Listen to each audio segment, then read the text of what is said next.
Painting പെയിന്റിങ്ങിന് ഇതിന് 16 രൂപയായി. 16 രൂപ. എവിടെന്നാ ചെയ്തത് ഇത് ആഡംസ് കസ്റ്റംസ്. ആഡംസിൽ തന്നെയാണ് ചെയ്തത്. ഓക്കെ. മാറ്റ് എനിക്ക് തോന്നുന്നു അവർ ആദ്യമായിട്ടാണ് ചെയ്യുന്നില്ല, നമ്മൾ ചെയ്യുന്ന വീഡിയോ ആദ്യമായിട്ടാണ് അവരിൽ നമ്മൾ കൊടുക്കുന്നത്. ഓക്കെ, ഷിജിനും ആദ്യമാണ് കൊടുക്കുന്നത്. ഞാനും ആദ്യമായിട്ടാണ്. അല്ല, ആഡംസിൽ ഇപ്പം നമ്മൾ ഞാൻ അതല്ല ചോദിച്ചത്, ഈ മാറ്റ് ആദ്യമായിട്ടാണ് ആഡംസിൽ കൊടുക്കുന്നത്. മാറ്റ് കളർ നമ്മൾ ആദ്യമായിട്ടാണ് ആഡംസിൽ കൊടുക്കുന്നത്. ഓക്കെ, കൊള്ളാം. പക്ഷേ അത്യാവശ്യം നല്ല ഫിനിഷിംഗ് ഉണ്ട് കേട്ടോ. നല്ല ഫിനിഷിംഗ്. ഓക്കെ, അതിനുശേഷം പ്ലേറ്റിംഗ് പാർട്സ്.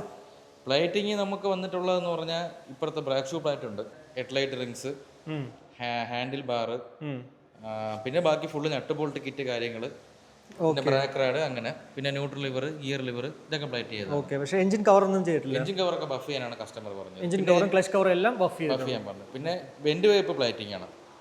Okay okay. ഓ, ബെൻഡ് പൈപ്പ് പഴയത് തന്നെയാണല്ലേ? അതെ.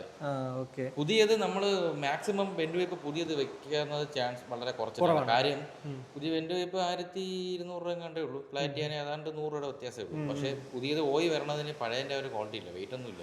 Okay okay. നമ്മൾ മാക്സിമം അത്രയും ചെയ്യാൻ പറ്റത്തില്ല എന്നുള്ള സാധനങ്ങൾ മാത്രമേ മാറാറുള്ളൂ. ഈ പഴയതിന്റെ പ്ലേറ്റ് റിമ്മിന്റെ കേസും അതേപോലെയാണ്. പുതിയ റിമ്മ് വരുന്നതിന് കയ്യിലെടുക്കുമ്പോൾ അറിയാം പഴയതിന്റെ ആ ഒരു ക്വാളിറ്റി ഇല്ല. അതുകൊണ്ട് റിമ്മും അങ്ങേറ്റം പോയെങ്കിൽ മാത്രമേ പുതിയ ഇട്ട് കൊടുക്കാം. Okay okay. അപ്പോൾ പ്ലേറ്റിംഗ് ഇപ്പോൾ എത്ര രൂപ ആയിട്ടുണ്ട് എല്ലാം കൂടി? പ്ലേറ്റിംഗ് 9,000 രൂപ അടുപ്പിച്ചായിരുന്നു. 9,000.